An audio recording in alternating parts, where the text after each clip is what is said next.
ASJ cuestiona el cumplimiento y viabilidad del plan de gobierno del presidente Adfura. Capitalinos piden no juzgar a Adfura en 100 días, aunque ven estancamiento. Oficialismo defiende gestión y asegura que las críticas ayudan a mejorar. Adfura promueve inversión y su visión económica en foro internacional en Estados Unidos. Publican en la Gaceta reducción del plazo para pagar la energía eléctrica. Congreso anuncia que revisará la reducción del plazo de pago de la energía. Concluyen audiencias para aspirantes al Tribunal de Justicia Electoral y preparan listado de nominados. Capitalinos respiran aire contaminado por encima de los niveles recomendados por la OMS. Donald Trump amenaza a México por el narcotráfico y muere el fundador de CNN.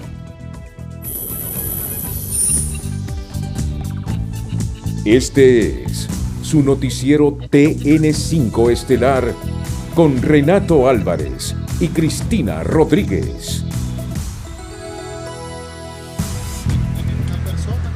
El presidente del Colegio Hondureño de Economistas pidió a las autoridades reconsiderar la reducción del plazo para pagar la factura de energía eléctrica, al advertir que la medida representa una mayor presión para miles de hogares que ya enfrentan el alto costo de la canasta básica y en muchos casos no reciben ingresos dentro de un periodo Se debería de 15 recapacitar días. un poco, sobre todo con el sector, repito, residencial, no así el sector industrial, que sabemos que son otras realidades que maneja, que también son altos consumidores de energía eléctrica, y donde quizás sí podría haber una contribución de parte de ellos para inyectar liquidez a la empresa nacional de energía eléctrica. Pero en el caso del tema de residencial, creo que sí es un golpe fuerte reducir estos periodos. Como repito, tendrá que haber una previsión y sabemos que la situación económica producto de toda esta coyuntura que ha habido no es la mejor. Hernández indicó que el cambio podría dificultar el pago puntual del servicio y aumentar el riesgo de mora o suspensión de la energía para muchas familias. Muy buenas noches, Honduras. Bienvenidos a la emisión de este miércoles 6 de mayo, miércoles en el que me imagino has escuchado muchos comentarios sobre ese asunto de las facturas eléctricas, ¿verdad? Sí. Vamos a continuar sobre eso. La noticia del día es presentada por Claro. Más velocidad con Claro Fibra. Recibí 800 megas por solo 1,100 lempiras. Y esta temática la vamos a analizar con equilibrio, con rigor aquí en el Noticiero Estelar de Honduras. Microempresarios de la zona norte expresan preocupación por la reducción en los plazos para pagar la energía eléctrica, al considerar que la medida complica aún más su operatividad. A esto se suman el alto costo de la energía y el incremento constante en los precios de la canasta básica, factores que siguen golpeando la estabilidad de sus negocios. Para Carmen Gutiérrez, una comerciante del Mercado Central de San Pedro Sula, ajustar el pago del recibo de energía es cada vez más difícil. Asegura que los aumentos los tienen más agobiados que el mismo calor y el cambio del plazo para pagar no tiene ningún beneficio, sino que desorganiza toda su economía ya bastante complicada.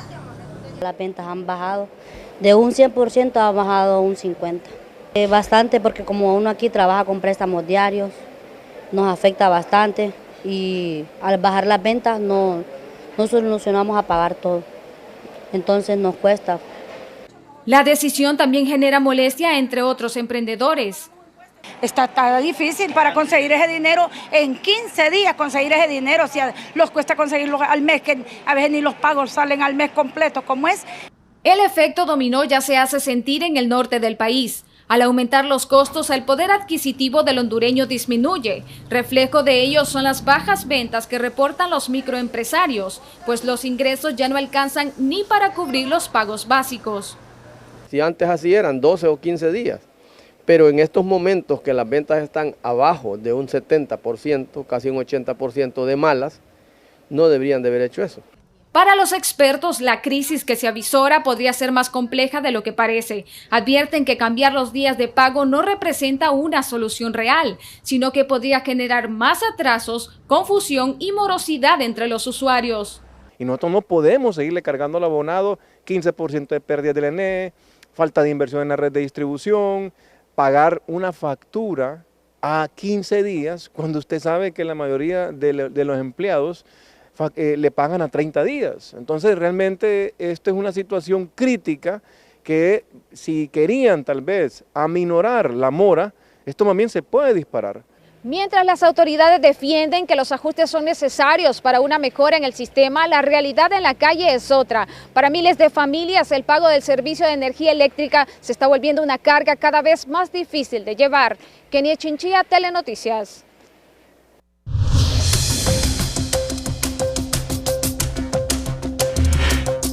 La Comisión Reguladora de Energía Eléctrica oficializó la reducción del plazo para el pago de la factura de energía eléctrica al publicar en el Diario Oficial La Gaceta de fecha 30 de abril de 2026 el acuerdo 26-2026 que contempla una modificación al artículo 66 del Reglamento de Distribución y establece que el plazo para cancelar la factura deberá ser 15 días contados a partir de la entrega del recibo. Con esta reforma queda sin efecto la ampliación de 28 días que había sido aprobada anteriormente. Según la Comisión Reguladora, la ANE argumentó que la ampliación del plazo de pago a 28 días estaba provocando graves afectaciones financieras, entre ellas asfixia al flujo de caja, aumento en los atrasos de pago, dificultades para cortar el servicio a quienes debían varias facturas. Según la ANE, reducir los días para pagar la factura permitirá mejorar la operación de la empresa y cumplir con las deudas pendientes.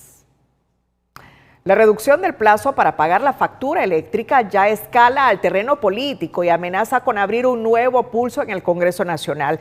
Mientras diputados piden volver a los 28 días, expertos y sectores de la ANE advierten que repetir medidas calificadas como populistas podrían disparar aún más la deuda del estatal y poner en riesgo su rescate financiero. Economía Hoy es presentada por Banrural. ¿Tu negocio quiere crecer? Con Crece Pyme Banrural, impulsa tu éxito.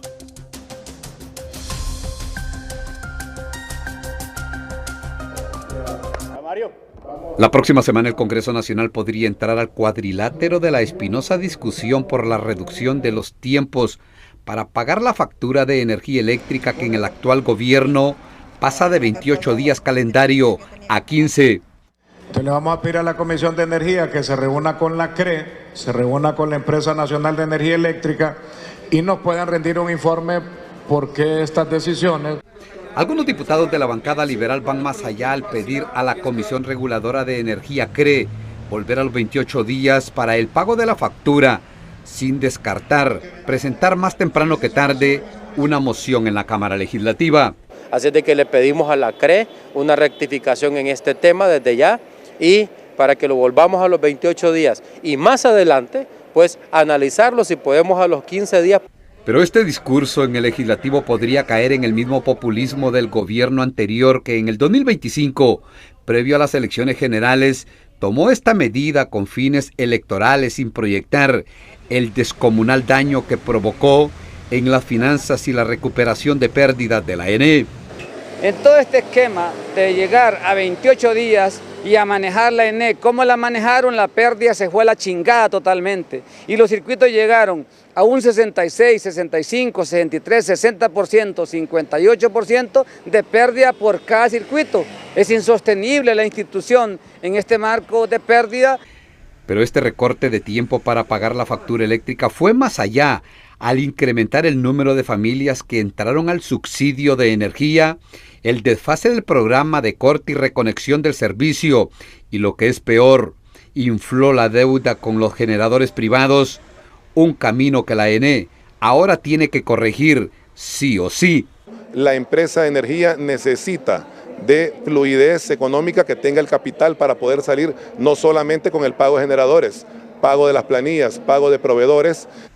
Si los cobros de la factura eléctrica vuelven a los 28 días, la deuda acumulada de la estatal eléctrica fácilmente podría llegar en unos años a los 150.000 millones de lempiras y el rescate de la ANE podría convertirse en un sueño que al final terminaría en una pesadilla para todos los hondureños.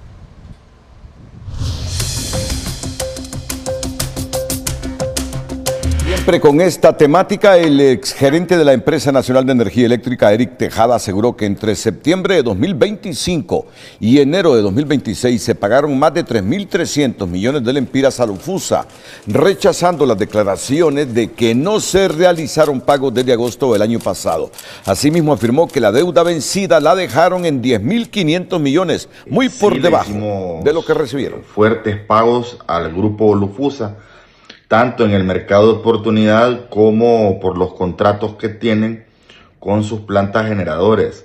En septiembre se hizo un pago de 2.816 millones de lempiras, en octubre de 132 millones de lempiras, en noviembre de 170 millones de lempiras aproximadamente, en diciembre 182 millones de lempiras y en enero del 2026 de 70 millones de lempiras. Esto suma alrededor de 3.373 millones de lempiras que se le pagó en ese lapso. Tejada advirtió que los 140 megavatios que esta empresa térmica amenaza con retirar del sistema son claves para evitar racionamientos en los próximos meses.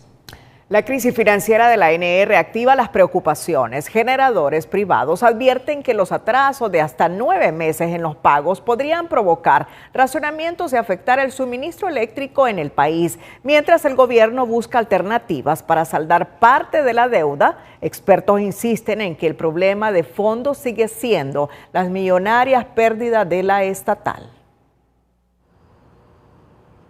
La crisis financiera de la ANE se agudiza y según los generadores privados se corre el riesgo de quedar a oscuras por la falta de pago de hasta 9 meses en algunos casos. El llamado a instalar una mesa de diálogo que hizo una de las empresas térmicas es oportuno y debe abordarse de forma inmediata, según algunos sectores, para evitar una ola de racionamientos. Más difícil que los altos costos de la energía térmica o la energía eléctrica en general es el tema de que no tengamos el suministro garantizado. Eso sí sería terrible para la economía nacional, no poder garantizar al sector privado, a los inversionistas extranjeros, de que el país pueda, repito, garantizar el suministro de energía. Eso sería fatal para la economía nacional. Entonces, creo que es fundamental poder sentarse, poder dialogar. Según los productores de energía, la deuda acumulada ronda los 20.000 millones de lempiras y las térmicas requieren un pago inmediato para importar el combustible, aunque las autoridades les han informado que colocarán bonos internos para saldar parte de esta deuda. Lo que sucede es que ahorita, en lo que pasan las semanas para esa colocación de bonos, el flujo de caja que se necesitan los generadores para poder comprar combustible es algo que es relevante y que se necesita una solución a corto plazo y buscar la manera de cómo se puede resolver. El reto inmediato es pagar parte de la deuda a los generadores para evitar una eventual suspensión del suministro, pero el debate de fondo debe ser, según expertos, cómo reducir las millonarias pérdidas de la ANE. La ANE sigue perdiendo más de 35% de la energía por hurto y fallas técnicas que representan más de 30 millones de lempiras diarios. No se ha hecho nada para reducir las pérdidas de la ANE, particularmente las pérdidas no técnicas, que es el robo, ni mucho menos de cómo enfrentar las deudas que está arrastrando la estatal eléctrica, que ya suman más de $1.000 millones, de acuerdo a algunos estimados. Entonces, yo esperaría que el Fondo Monetario Internacional, en su informe técnico, alerte sobre estas fallas. Se espera que este viernes el Fondo Monetario Internacional informe cuál es la situación de la ANE y a qué se compromete el gobierno para reducir las pérdidas y las deudas. Sara Carranza, Telenoticias. ¿Qué es lo que está ocurriendo? Habitantes de la aldea Campana en Puerto Cortés a esta hora mantienen tomada la carretera hacia San Pedro Sula tras pasar 4 días sin energía eléctrica. Denuncian pérdidas en alimentos, altas temperaturas y exigen a la ANE la reconexión del servicio, asegurando que están dispuestos a instalar medidores para regularizar su situación. La periodista de Televicentro en San Pedro Sula, Cristina Cantillano, nos tiene los detalles.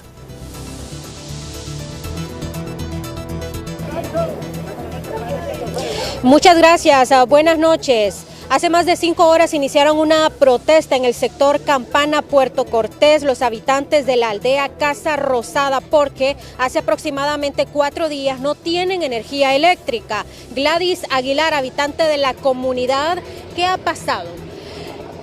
Lamentablemente estamos sin el servicio de energía eléctrica y estamos haciendo esta protesta porque estamos molestos e indignados también por la falta de energía eléctrica y la verdad que necesitamos que nos rehabiliten el servicio de la energía. Ustedes hicieron un reporte, me decían el día domingo, ¿qué pasó después? El día domingo se estalló el transformador, hicimos el reporte, inmediatamente los de la ENE vinieron, pero se llevaron el transformador y no nos han dado ninguna respuesta. Desde ese momento estamos sin energía eléctrica. De 30 familias, aproximadamente 500 personas, me dicen ustedes, solo 5 familias tienen contadores. 5 familias son los únicos abonados, pero las demás familias hemos hecho la encuesta y están dispuestas a pagar el servicio de energía eléctrica, de que la ENE venga y les ponga su... Para que les resuelvan inmediatamente. Para que nos resuelvan inmediatamente. Queremos una respuesta y estamos dispuestos, pues, como buenos ciudadanos, a pagar el servicio de energía eléctrica. ¿Les preocupan las altas temperaturas durante el día? Correcto, hay muchos niños, hay ancianos de la tercera edad que son hipertensos y lamentablemente en nuestras comidas, en nuestras refrigeradoras, a cada familia se nos han dañado, se nos han arruinado nuestros consumos. ¿Hasta cuándo van a continuar con la protesta? Hasta que nos den una solución inmediata. Necesitamos que por favor los de la ENE puedan venir a buscarse a nosotros, por favor, y nosotros estamos dispuestos a que ellos nos pongan los medidores y estamos dispuestos a hacer como buenos ciudadanos pagar el servicio de energía eléctrica. Gracias, doña Gladys Aguilar, habitante de la aldea Campana, sector Casa Rosada en Puerto Cortés. Van a continuar con las protestas hasta tener una respuesta oficial por parte de la ENE. Retorno a los estudios. El Instituto Hondureño del Transporte Terrestre y la Secretaría de Infraestructura desautorizaron cualquier incremento al pasaje tras reunirse con los dirigentes del transporte. El gobierno advirtió que no se permitirán cobros ilegales y que se instalará una mesa técnica permanente para buscar soluciones sin golpear el bolsillo del usuario. Sabemos que es un variante casi 7 lempiras, eso tiene que ser consensuado. Y así de esa manera podemos tener ya una tarifa específica, real, pero sí, ya eso está completamente desmenuzado y ahora toca que las autoridades pues puedan definir de qué manera se va a ir tratando esta situación. Con respecto al tema de los pagos que estaban pendientes, ya se les actualizó el tema de ese dato, ¿verdad? Ya llevamos en base a los compromisos del presidente de la República. Durante el encuentro, ambas partes acordaron mantener el diálogo para mejorar el servicio y la operatividad a nivel nacional. Pero antes, una emprendedora ceibeña transforma su creatividad en arreglos artesanales para el Día de la Madre. Rosas eternas, coronas y detalles hechos a mano dan vida a un negocio que refleja esfuerzo, sacrificio y el deseo de convertir el arte en una oportunidad. El emprendedor de hoy es presentado por Ficosa. Ficosa crea el programa Ahorro Combustible, que te ofrece 10% de descuento al pagar con todas tus tarjetas de crédito y débito Ficosa. La vasta experiencia en el mundo de la costura ha propiciado que doña Margarita Mejía mantenga su emprendimiento de arreglos varios, los cuales cuenta con alta demanda para este próximo Día de la Madre. Bueno, hago rosas eternas, hago arreglos de peluches, hago un montón de cosas, hago costura, hago trajes típicos, hago uniformes, bueno, todo lo que quieran de costura, no tan alta, ¿verdad? Pero sí, más o menos, algo sabemos un poco. Y es que la variada gama de productos elaborados artesanalmente están a disposición de todos los bolsillos, desde un detalle sencillo hasta un obsequio finamente diseñado. Tenemos de a 100, de a 80, de 120, arreglos grandes de ramos de rosas eternas, a todo precio, hay de todo precio, depende de la cantidad de flores que lleve. Sí. Las coronas para llevarlas al cementerio, ¿qué precio tiene? Bueno, hasta 250, 200, 350, depende de lo grande de la corona, sí. ¿En qué horario laborará para el Día de la Madre? Bueno, el Día de la Madre yo me levanto temprano, yo ya a las 4 o las 5 me estoy arreglando para venirme y estoy hasta las 8 o 9 de la noche aquí. sábado y domingo. Si desea apoyar a doña Margarita Mejía, puede ubicarla entre la calle 10 y 11 de la avenida San Isidro y así poder consentir a la imagen más clara de Dios sobre la faz de la tierra. Desde la Ceiba Atlántida, Luis García, Telenoticias. El presidente Narri Furo sostuvo una reunión con el presidente del Banco de Exportación e Importación de Estados Unidos, John Jovanovic, en el marco de la Conferencia Global 2026 del Instituto Milken, uno de los foros económicos y de inversión más importantes de Estados Unidos. Durante el encuentro, el mandatario reiteró el compromiso de Honduras de continuar generando condiciones para atraer inversión extranjera y dinamizar la economía nacional. Por su parte, el representante del Exim Bank señaló que observan importantes oportunidades de inversión y cooperación económica en el país, especialmente en proyectos estratégicos para el desarrollo económico. Durante su participación en la conferencia Global Milken Institute 2026 en Los Ángeles, el presidente Narri Furo aseguró que Honduras reúne las condiciones necesarias para atraer inversión extranjera. El mandatario expuso su visión para dinamizar la economía, generar empleo y fortalecer las instituciones, insistiendo en que su gobierno actúa como facilitador para la inversión nacional e internacional. Educación, en salud. El presidente Narri Furo participó este miércoles en el panel Construyendo Prosperidad Compartida como parte de la conferencia global Milken Institute 2026, uno de los encuentros internacionales más influyentes en temas de economía, inversión y desarrollo, un espacio que aprovechó el mandatario para asegurar que Honduras está camino a convertirse en un país seguro para la inversión y la generación de empleo. Necesitamos capitalizar el Banco Central de Honduras, que durante décadas no se había hecho. Políticas claras de inversión. Esto viene a fortalecer la economía. Y vuelvo y toco otra vez el tema. Es muy importante que la parte política esté en paz, en tranquilidad, para poder ver el desarrollo del país.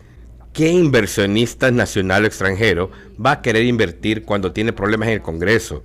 Cuando lo importante es la transparencia y las reglas claras. Narri Furo destacó que la inversión es uno de los puntos más importantes de su administración, que exige responsabilidad y seriedad para llegar a la seguridad jurídica y también a la política. Porque Honduras hay que verlo como una gran empresa, que hay que saberla manejar. Pero debemos controlar los gastos públicos. No podemos gastar más de lo que tenemos, si no, no podremos salir adelante. En este foro, el titular del Poder Ejecutivo insistió que en Honduras quienes se dedican a la política partidaria deben cambiar el disco de creer que los dineros públicos son infinitos o pensar que no son de nadie y con ellos hacer piñata. A veces los políticos creemos que el dinero es infinito. Estamos equivocados. No podemos gastar más de lo que tenemos. Tenemos que saber invertir bien y dar mejores resultados. Cuando empezamos a perder el respeto al dinero, lo que vale el dinero y cómo debemos hacerlo, ahí distorsionamos la realidad. Dejó claro que la cercanía con Estados Unidos e Israel va más allá de la amistad, pues juntos, asegura, se busca mejorar la vida de los hondureños en varios campos. Estamos muy de cerca con el gobierno americano, también con el apoyo del gobierno de Israel, para temas de extorsión, narcotráfico y poder dar a la mayor brevedad posible, sin olvidar el tema de educación. Para cerrar su participación en esta ronda de preguntas y respuestas con uno de los moderadores de la conferencia, Furo dejó claro que la salud pública en el país, en su gobierno, seguirá siendo pública. La política de salud son responsabilidad del Estado. En ningún momento la estamos pasando al sector privado. Debemos estar claros que tenemos una mora quirúrgica bastante considerable de 16.300 personas. Aparte, otros 4.600 pacientes que realmente están en una emergencia y además tienen que esperar 300, 400 días. Y no es posible que si nosotros hemos hecho un plan muy especial, que lo anunciamos en campaña y lo estamos cumpliendo. El mandatario hondureño recalcó que la paz política genera tranquilidad y desarrollo y solo a un país seguro y con armonía social llega la inversión, sentenció. Hemos sido conmovidos e impactados todo Televicentro y sobre todo tunota.com y TN5. Hace algunos minutos se nos ha informado que la periodista Mariela Flores de tunota.com acaba de fallecer. Mariela Flores es la esposa de otro periodista que trabaja con TN5, Elías Acosta. La verdad, Cristina, que hemos sido impactados, sabíamos de la enfermedad de la esposa de Elías Acosta, y aún en medio de su situación, Elías venía a trabajar con mucha responsabilidad. Inclusive hace una hora yo le estaba revisando una nota a Elías sin saber que 60 minutos después nos encontraríamos aquí en nuestra empresa con esta triste noticia. Con esta triste noticia. Lamentamos mucho desde la familia de Televicentro esta noticia que nos conmueve a todos, porque son dos compañeros, Renato. Claro. Dos compañeros que, bueno, pierde a su esposa Elías, nuestro compañero, y Tunota pierde a una profesional, a Mariela Flores. Elías vino hace aproximadamente un año, menos de un año, que se incorporó a la familia de TN5 de Televicentro. Ella ya trabajaba en tunota.com. Sí.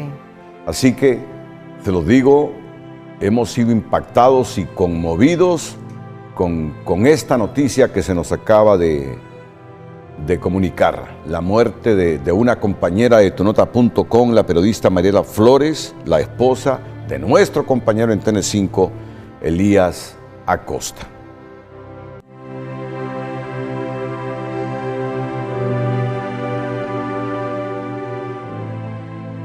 Vamos a tenerles más detalles en los próximos minutos.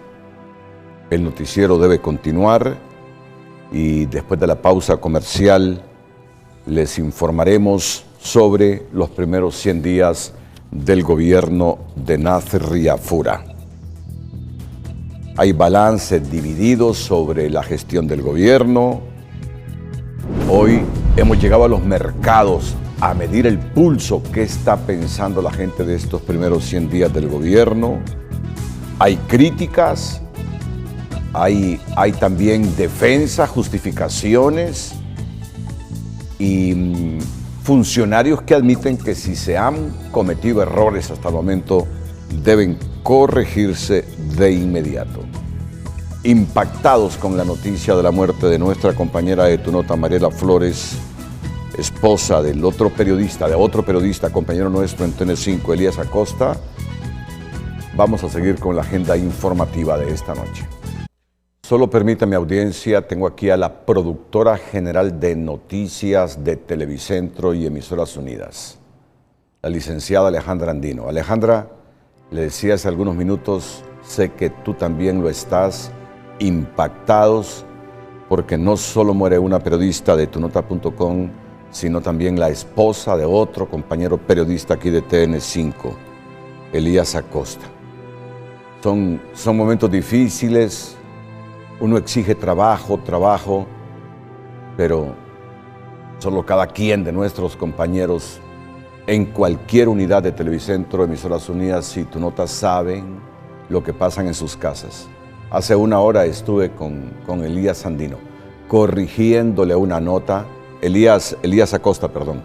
Estuve con Elías, que hace un año se incorporó aquí a TN5 de Televicentro, corrigiéndole una nota, sin saber lo que estaba viviendo en su casa. Ya sabíamos de la enfermedad, pero no el extremo que sufría él. Y aún así él se mantenía al pie del cañón, como decimos.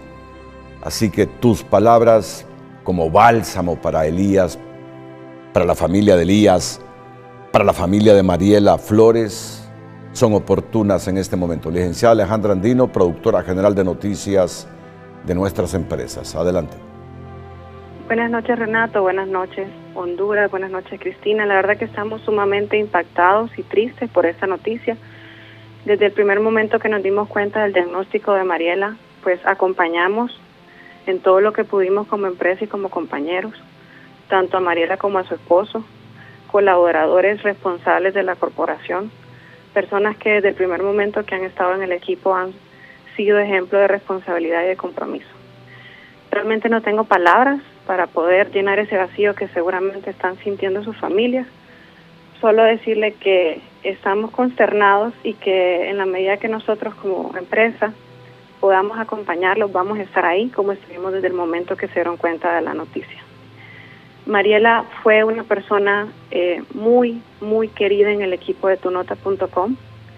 Recuerdo en el proceso de elecciones recién que acaba de pasar, junto con ella sostuvimos la transmisión que llevamos a cabo para toda la comunidad hondureña en Estados Unidos, y ella estuvo sosteniendo esa transmisión por más de horas continuas en ese mundo que usted sabe, Renato, que es una locura cuando está pasando toda la información, y ella estuvo ahí transmitiéndole para todos los hondureños en los Estados Unidos.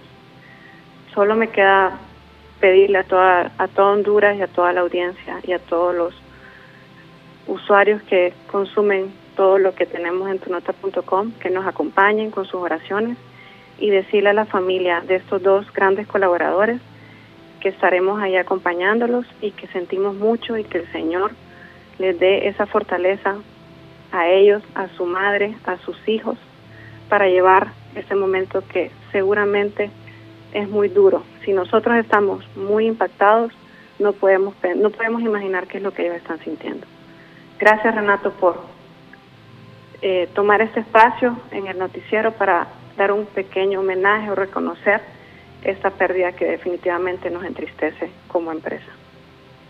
Oportunas y reflexivas tus palabras, Alejandra Andino, la licenciada Alejandra Andino, productora general de noticias de Televicentro y Emisoras Unidas. ¿Y sabe lo que me preguntaba Elías hace algunos minutos, 60 minutos? Yo lo miro triste, dice, desde ayer lo miro triste, pensando en el reflejo de mi rostro que según él estaba demostrando tristeza. Esta es una mezcla de cansancio, desgaste, trabajo, esfuerzo, le digo. Soy el mismo. No, pero es que lo noto triste. Mira, pensando en mí. Sí. Pensando en mí y sabiendo lo que tenía en su casa. Sí. Y sabiendo lo que tenía en su casa. La enfermedad de su esposa que ha fallecido hace algunos minutos. Nuestra plena solidaridad de los propietarios, ejecutivos y compañeros obreros de Televicentro, para la familia de Mariela Flores de tunota.com, para Elías Acosta y toda su familia.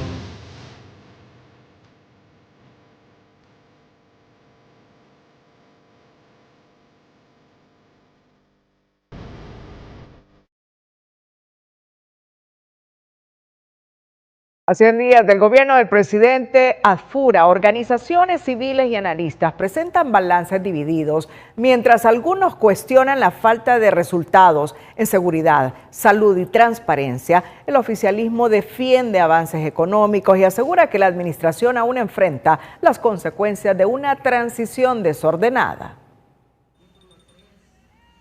La expectativa del pueblo hondureño por los primeros 100 días de la administración del presidente Azfura son grandes. Este abogado de la Asociación para una Sociedad Más Justa señala que la transición del nuevo gobierno fue desordenada, lo que limitó la capacidad institucional y atrasos para dar resultados en las necesidades básicas de la ciudadanía. Obviamente se carece totalmente de una estrategia, una visión anticorrupción que sea transversal, que se implemente a través del plan de gobierno. Muchas deudas todavía sin cumplirse, por ejemplo, la aprobación de una ley de colaboración eficaz, el querellante adhesivo que tanto se habló, una fiscalía anticorrupción. Si lo vemos desde la perspectiva de salud también, si bien es cierto se ha iniciado con el programa de reducción de demora quirúrgica, pero recordemos que son 12.000 personas que están esperando una cirugía. De acuerdo con Aguilar, en los primeros 100 días de la administración Azfura, la falta de rigor técnico en la elaboración del plan de gobierno ha pasado factura en sectores como seguridad, transparencia, salud y energía. Sin embargo, desde el gobierno aseguran que los resultados desde el inicio de la nueva administración son concretos, sobre todo en materia económica. Estamos mandando las señales correctas desde el día 1, el retorno al CIADI, Standard & Poor's nos ha visto como una economía estable. Estamos trabajando con Moody's también. El resultado de la revisión del Fondo Monetario Internacional es importante en vista de que los informes que emite el Fondo Monetario son evaluados por los inversionistas internacionales. El presidente Asfura en este momento no solamente va a una toma de posesión, tiene reuniones con inversionistas que están interesados y que han volteado la mirada a nuestro país. Si bien es cierto, este abogado es consciente que 100 días es poco tiempo para dar respuesta a todos los problemas estructurales del país, lamenta la ausencia del presidente Asfura, que se encuentra en Estados Unidos para participar en un evento internacional de líderes globales e inversionistas de alto nivel.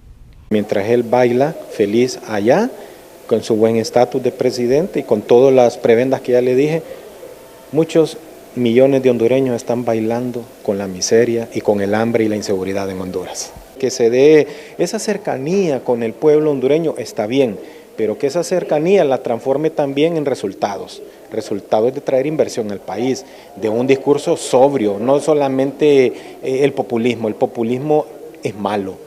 Los balances presentados por organizaciones de sociedad civil como la ASJ reflejan que el gobierno Asfura comenzó a construir su gestión entre avances y desafíos, pero también dejan claro que las demandas históricas de la población siguen poniendo presión sobre las autoridades.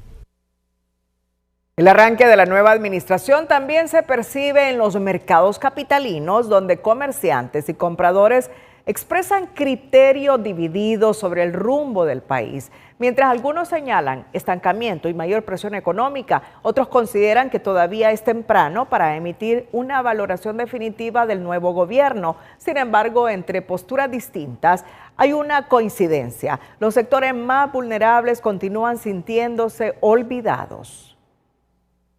Nosotros como trabajadores no ganamos mucho. No, miro cómo está acá, todo caro. La luz, todo, hasta el agua, todo. No, hombre. Todo carísimo. En vez de superar el país, hunde el pueblo más bien. No, hombre. Tras cumplirse los primeros 100 días de gobierno, quienes trabajan por cuenta propia se convierten en el termómetro de la realidad nacional. Ellos expresan el sentimiento de angustia que impera. No hay trabajo, imaginen las ventas cómo están mal, ahora la gente, como todo está caro, la comida está cara, y la gente prefiere comprar comida a que venir a comprarnos aquí, entonces el afectado es uno, que uno no tiene cómo vender. Este Partido Nacional lo que está haciendo es poniendo a la gente en su contra, porque van a volver a querer el voto, y la gente está indignada con ellos, con un poquito que llevan, ya tienen a todo el mundo en contra. No todo es reclamo. Hay hondureños que defienden la gestión del presidente Asfura, convencidos de que el gobierno apenas está empezando. Tito Asfura es buena gente y buena persona. Y creo que está haciendo bien muchas cosas. No, aguantar, ahí como aguantamos de libre. Aguantar, no podemos hablar ni mal de uno ni mal del otro porque hay que esperar, todavía falta bastante. Una madre que trabaja sin soltar a su bebé expuso que creyó en el proyecto nacionalista, pero la realidad le ha golpeado fuerte. Al mismo tiempo, otra ciudadana describe una crisis que desborda lo económico y alcanza al sector salud. Estamos peor, porque las leches se compran caras, los pañales, las toallitas, todo eso. Estamos más peor. Nosotros pensábamos que íbamos a cambiar con este gobierno y estamos más peor, todo está caro. Yo vengo del hospital, vengo arrepentida porque no encontré mi medicina y solo llevo las recetas. Y para comprarlas no las voy a comprar porque todo. A 100 días de la gestión de Nasri Asfura, la voz ciudadana se alza como el espejo del funcionamiento estatal. Algún sector de la población exige que se tengan acciones inmediatas, mientras otros aguardan a que se den los efectos positivos del gobierno nacionalista. Elías Acosta, Telenoticias.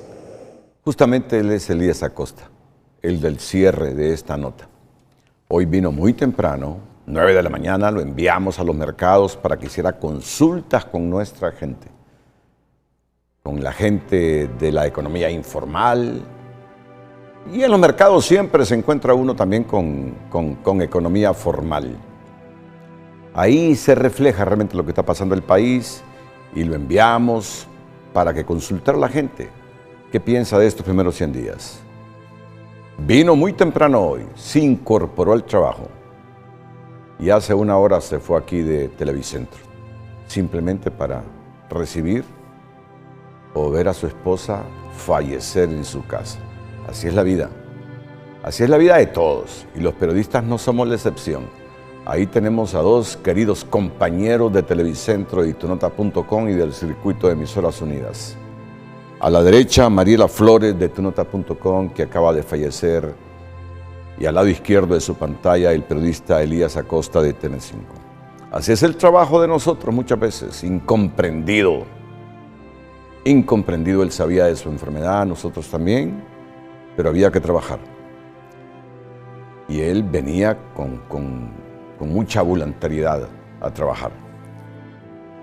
Resignación cristiana y todo el apoyo de la familia de Televicentro, tunota.com y Emisoras Unidas para Elías Acosta, para su familia y para la familia de nuestra ex colega Gabriela Flores de Tunota, Mariela Flores y de tunota.com.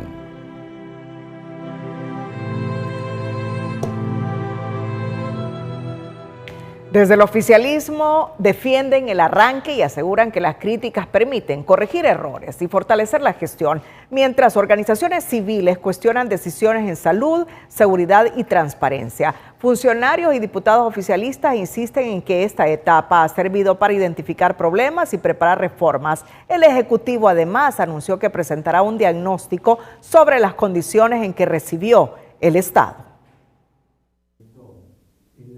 Tras los informes presentados por sociedad civil sobre los primeros 100 días de gobierno del presidente Nasri Asfura, la designada presidencial María Antonieta Mejía afirmó que las críticas constructivas son bienvenidas porque ayudan a corregir errores y fortalecer la gestión en lo que resta de la administración. Informes de sociedad civil en cuanto respecto al análisis de estos 100 días son bienvenidos, son una crítica constructiva que le va a ayudar al gobierno si está fallando en algo, a enderezarlo. Venimos comenzando, son 1.460 días que nos ha dado la confianza del pueblo hondureño. No obstante, calificó como irresponsable afirmar a tan solo 100 días que el rumbo del país es equivocado, aunque reconoce que todavía existen desafíos importantes por superar, especialmente en temas relacionados con seguridad, economía y salud. Ni podemos decir que va un rumbo equivocado el país, que sería apresurado y también irresponsable de nuestra parte, de todas las partes, que digan que usted define a un gobierno por los 100 días. En el informe del Centro de Estudios para la Democracia se advierte que algunas medidas en el sistema sanitario podrían debilitar la transparencia y encaminarse a una privatización paulatina de los servicios. Sin embargo, desde la Secretaría de Salud, el subsecretario considera que son posturas opuestas sobre cómo enfrentar la crisis. Puntos de vista totalmente opuestos a lo que está implementando este gobierno. Creo que hablar de una salud privatizada es cuando usted tiene que comprar todos los medicamentos. Creo que hablar de una privatización de la salud es cuando usted no ha tenido respuesta para un evento quirúrgico. Desde el Legislativo, diputados oficialistas sostienen que las acciones desarrolladas en estos primeros 100 días han estado orientadas a identificar los principales problemas del país y a tomar decisiones que permitan cumplir los objetivos planteados por el gobierno. Han sido 100 días donde hemos podido identificar los problemas estructurales que ha sufrido Honduras, temas de salud, de educación, infraestructura. Por eso, junto al Congreso Nacional se han realizado acciones concretas para solventar los diferentes problemas. Como parte de la respuesta a los cuestionamientos, el gobierno anunció que este jueves presentará un diagnóstico sobre el estado en que recibió la administración pública y las reformas que impulsarán tras los primeros 100 días de gestión. Frente a los cuestionamientos que califican los primeros 100 días como una gestión sin rumbo, el oficialismo sostiene que recibieron un estado en crisis y trabajan en sentar las bases para resolver los problemas del país. Danilo Hernández, Telenoticias. No ha arrancado todavía, de nada sirve, por eso es que no sabemos para dónde va. Mientras no arranque no sabemos, desde que no. Vamos a terminar en la pobreza siempre, en el fracaso, y las cosas aumentaron una gran barbaridad. Entonces, ¿qué está haciendo? Mire, para hacer 100 días es bastante pequeño el tiempo, porque acuérdese que hay problemas bastante graves. La economía del país quedó en un desastre en el gobierno antepasado, pero gobiernos perfectos no hay. Primero Dios, vamos a ir bien. Solo hay que esperar la reacción de él porque ahorita empieza él, pero dice que él ha prometido, todos los que entran no cumplen. 100 días es poco tiempo para ver un resultado bastante positivo, porque hay que hacer una serie de investigaciones, como el gobierno anterior dejó las arcas del Estado, del Estado, porque... No me parece, para nada. Sí, demasiadas, tantas cosas que hay, de todo. No, todo para arriba, gasolina, la canasta, ay no, ni quiera Dios. En otra información, una joven hondureña lleva el nombre del país a la élite académica mundial. Se trata de Rosa León Alvarado, quien fue seleccionada para la prestigiosa beca Gates Cambridge, con la que cursará una maestría en neurociencia en la Universidad de Cambridge, en Inglaterra. La noticia positiva es presentada por Tigo. Solo con Tigo, el único operador con los 104 partidos de la Copa del Mundial de la FIFA en todos los dispositivos, TV, app y web. Contrata ya en tiendas Tigo. Abigail León Alvarado. Egresada del Instituto Genaro Muñoz Hernández de Ciguatepeque, partió a los Estados Unidos y desde ahí, con su índice académico, calificó para una beca que le permitirá ampliar sus conocimientos y hacer aportes a la salud del mundo. Y una de las que yo apliqué fue a la Gates Cambridge, que es una beca muy competitiva, solo se le dan como a 1% de aplicantes. Entonces, a mí primero me seleccionó de mi aplicación. Los directores de la maestría que yo quiero estudiar en Cambridge me seleccionaron como candidata. Y ellos me pasaron así como, miren, esta estudiante va a ser buena candidata para esta beca específica, que es la beca Gates Cambridge. Su beca consiste en una maestría en neurociencias y buscar soluciones a problemas que abaten al mundo, como la depresión, entre otras. Pero a mí lo que me ha estado interesando bastante ha sido entender cómo el desarrollo desde que uno está pequeño, que es un infante, afecta luego cuando uno crece.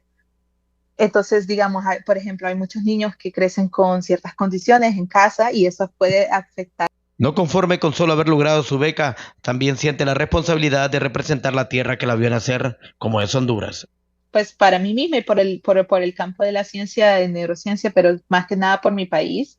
Creo que esa experiencia de ser el primer hondureño que mucha gente que tal vez nunca ha escuchado de Honduras o nunca ha viajado a Honduras, ser la representación del país afuera, en el extranjero, me llena mucho de responsabilidad porque yo quiero que la gente piense cosas bonitas de Honduras. Desde la ciudad de Ciguatepeque, para Telenoticias, Omar Valenzuela.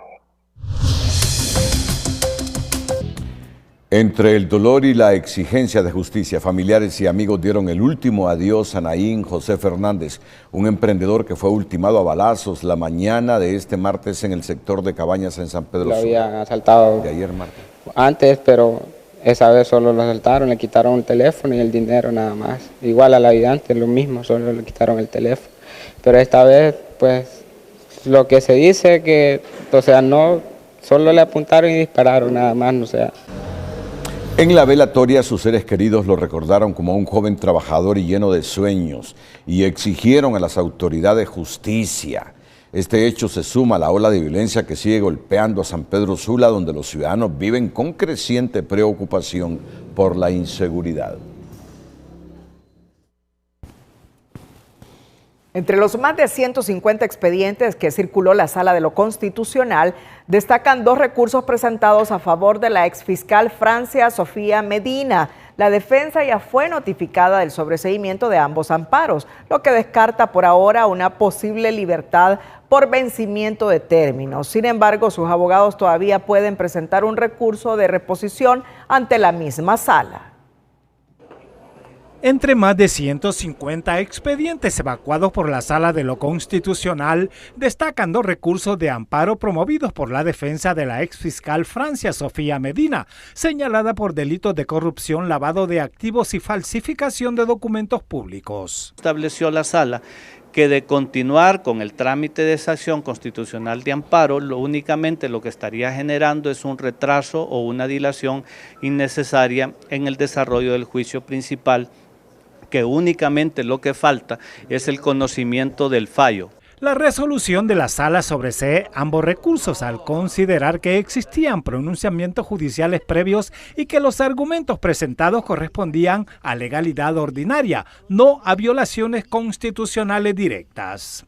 Este fallo quedó suspendido precisamente a la espera de la resolución de estos amparos. Ahora lo que corresponde es enviar pues todas las diligencias y los antecedentes al Tribunal de Origen para que pueda emitir ya el fallo que corresponde, es decir, el tribunal deberá pronunciarse si encuentra responsabilidad o no en relación a los delitos que han sido planteados por parte del Ministerio Público. La decisión cambia el panorama procesal de la exfiscal, ya que existían expectativas sobre una eventual revisión de medidas por vencimiento del plazo máximo de prisión preventiva, establecido en la legislación hondureña. Todos los que ejercemos la profesión del derecho y que tenemos recursos pendientes aquí en diferentes salas y máxime en la sala constitucional, están resolviendo apenas el 2023, o sea que está pendiente de resolver el año 2024, el 2025 y aún los que ya ingresaron el 2026. Con los amparos fuera de trámite, ahora corresponde al Tribunal de Sentencia continuar el proceso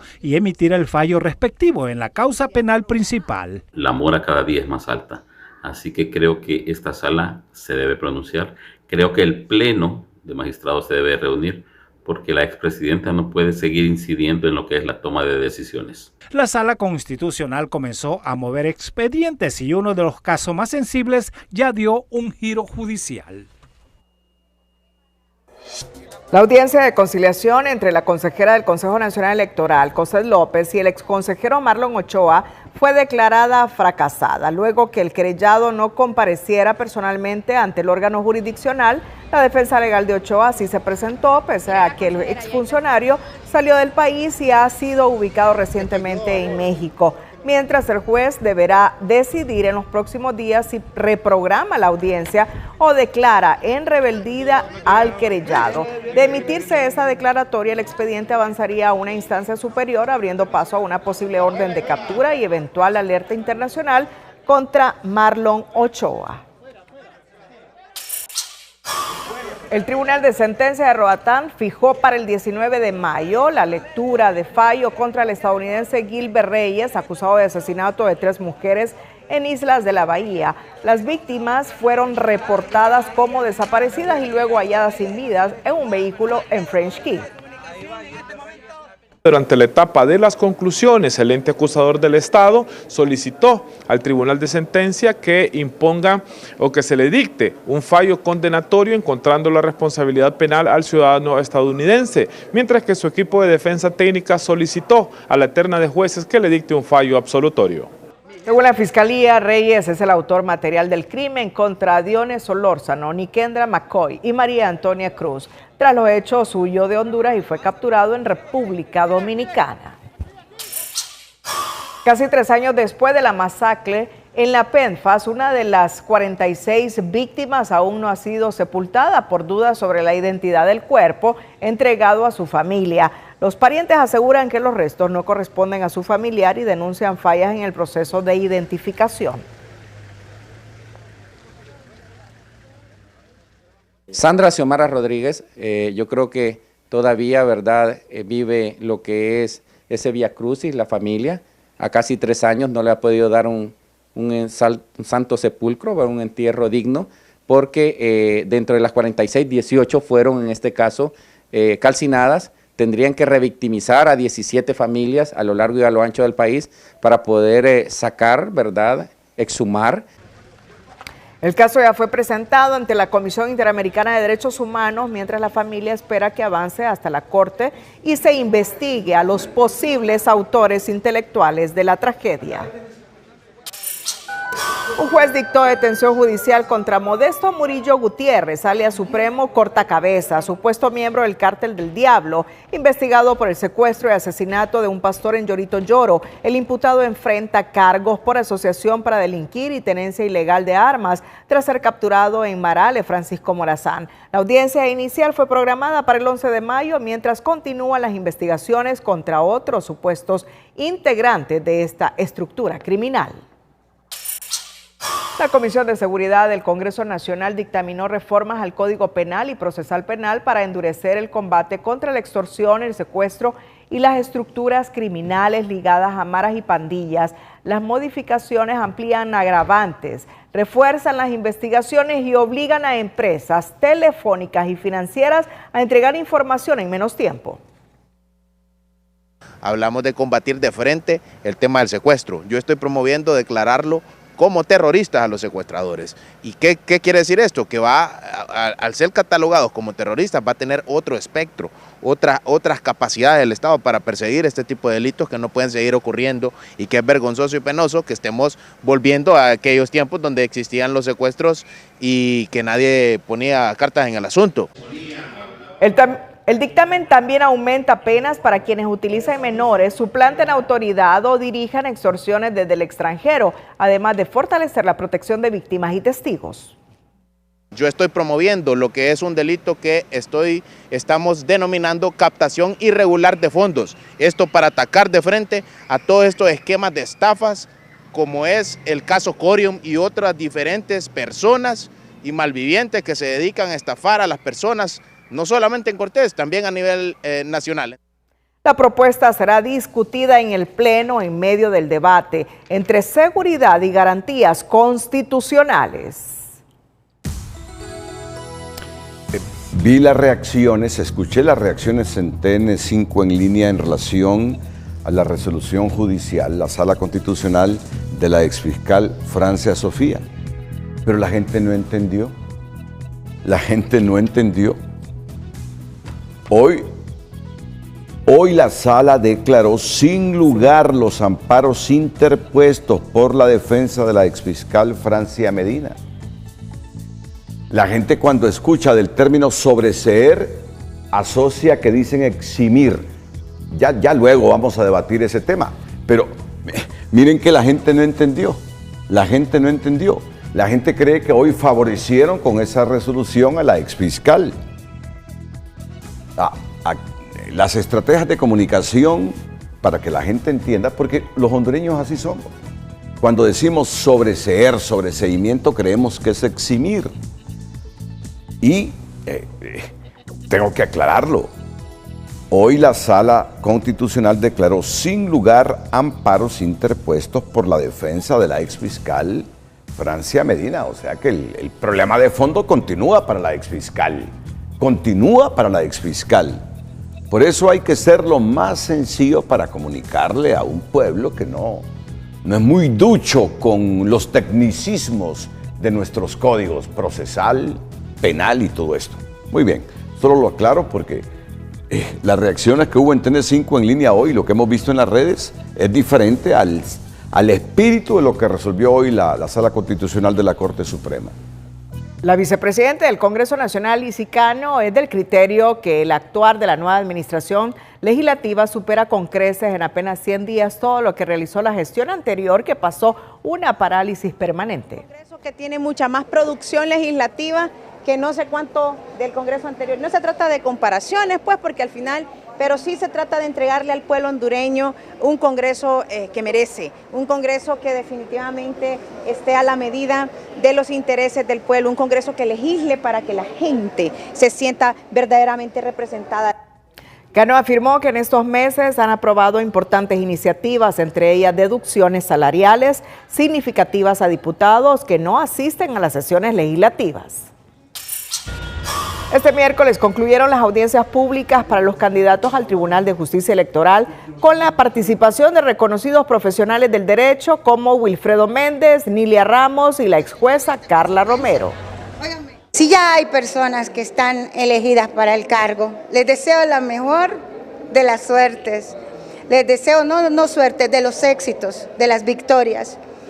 Pero entiendan una cosa, abogados, porque los que van a quedar abogados en el Tribunal de Justicia Electoral, si ustedes realizan una acción contraria al derecho y no se sustentan en el mismo, están cometiendo un delito que se llama prevaricato judicial. El compromiso de la Comisión Especial del Congreso es que el próximo miércoles estarán presentando el listado final de nominados para ambos órganos electorales. La postulante al Consejo Nacional Electoral, Fátima Mena, no ocultó su preocupación en vista que la comisión especial que desarrolla el proceso de selección de candidatos a los órganos electorales aún no especifica los criterios contemplados en la matriz de evaluación. Cuando nosotros hablamos de la idoneidad hay un componente importante que se debe valorar, que es el tema de la integridad de la persona. Entonces, por eso es importante que la comisión dé a conocer, ¿verdad?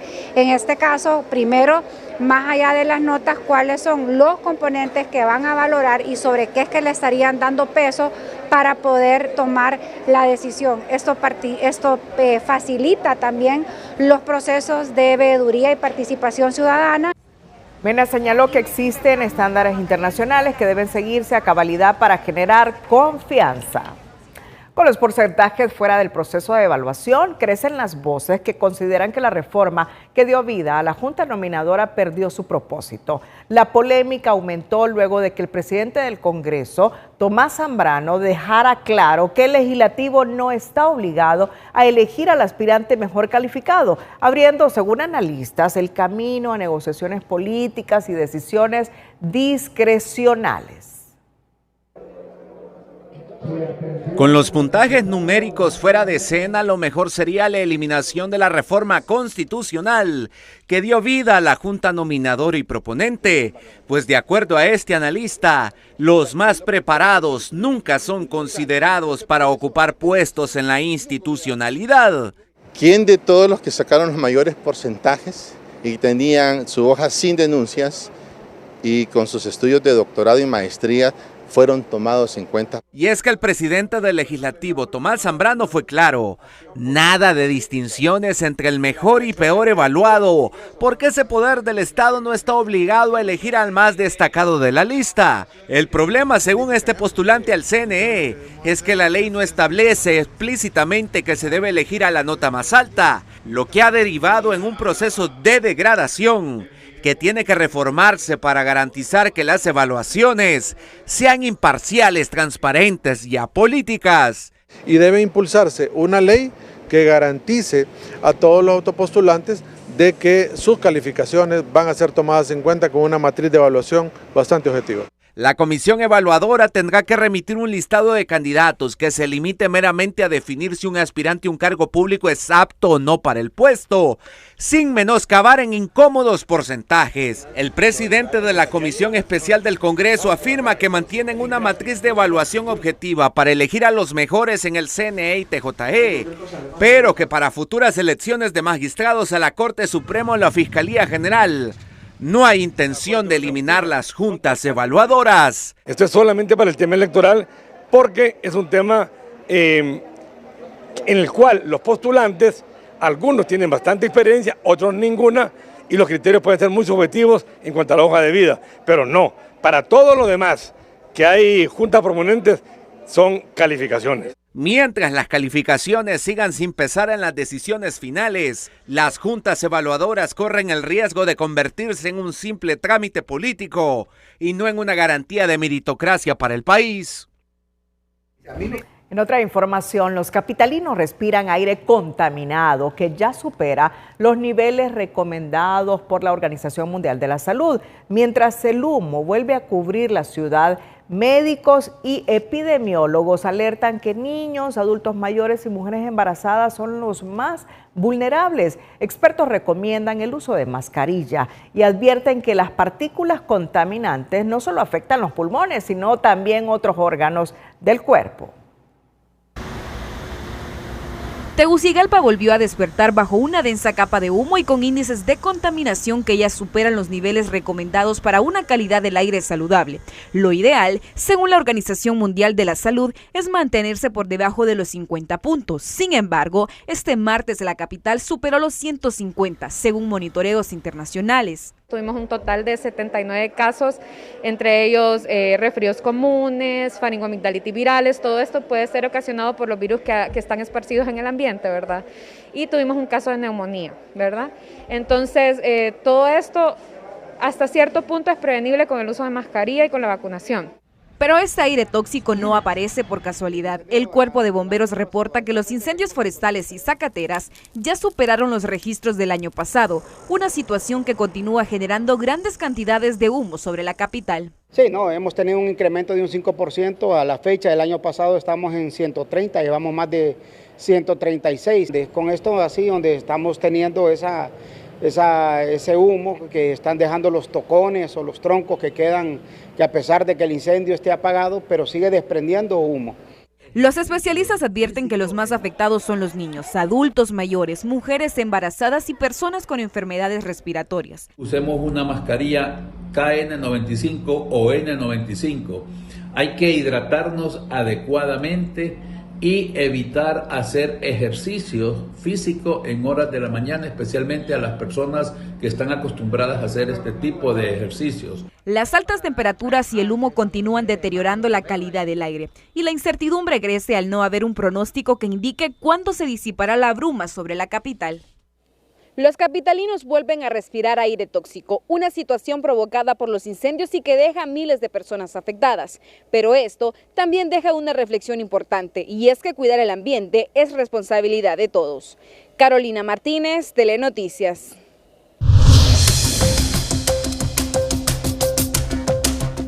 Hola, ¿qué tal? Para los que no creían que les hicimos un análisis desde inicio de año y que les proyectamos este Super El Niño, bueno, los últimos datos de los modelos meteorológicos están coincidiendo que el Super El Niño se va a desarrollar casi en un 100% de probabilidad para el mes de octubre. Estarán disparadas las temperaturas por encima de lo normal a más de 2.7 grados en el Pacífico Central.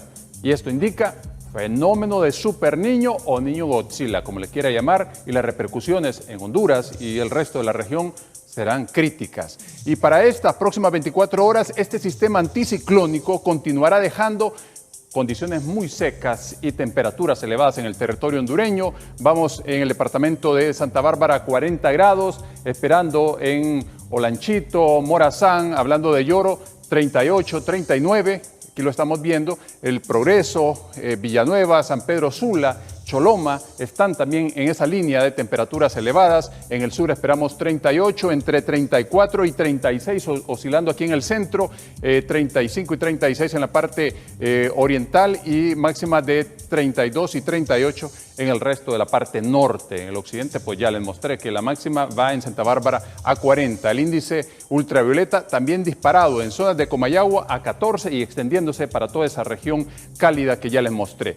La onda tropical número 1 se está moviendo al norte de Sudamérica, pero sorprendentemente ese aire cálido la está afectando, además del polvo del Sahara, y no está desarrollando ni nubes, un fenómeno que normalmente es de lluvias. Bueno, se está desplazando, pero sin absolutamente nada. Tenemos algunas líneas de humedad que ingresarán al final de la jornada de este jueves a través de El Salvador, en el sur de los municipios colindantes justamente de El Salvador y Guatemala.